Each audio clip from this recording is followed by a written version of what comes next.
Two people were killed in separate incidents of poll-related violence as voting is underway in the last phase of polling in Manipur. The first incident took place in Thoubal district and the second in Senapati district. Manipur on Saturday recorded a voter turnout of 28.19% till 11 am, according to data put out by the Chief Electoral Officer, Manipur.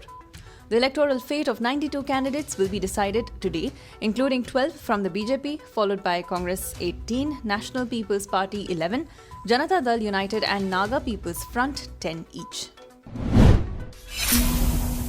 Russia's state-controlled media claimed today that the country's defense ministry has announced a temporary ceasefire in two Ukrainian cities in order to facilitate the evacuation of civilians stuck there.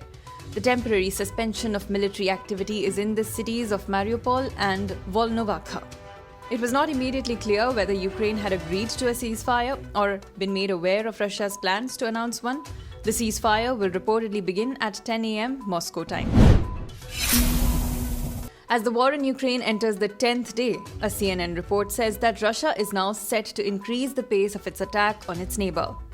Western intelligence officials predict that Russia is now poised to deploy up to 1,000 more mercenaries to Ukraine in the coming days and weeks to reinforce its men on the ground and speed up its operations. The West believes that Russia was met with greater force than it anticipated and its ground forces were stalled as a result. One senior Western intelligence official said on Friday to CNN, "It's a very crude approach." The official said the heavier weapons are not just heavier in the weight, they're also heavier in terms of the damage that they can inflict, and they're far less discriminant.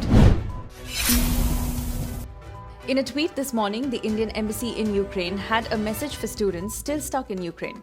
It read, "Exploring all possible mechanisms to evacuate Indian citizens in Sumy safely and securely. Discussed evacuation and identification of exit routes with all interlocutors, including Red Cross. Control room will continue to be active until all our citizens are evacuated. Be safe, be strong."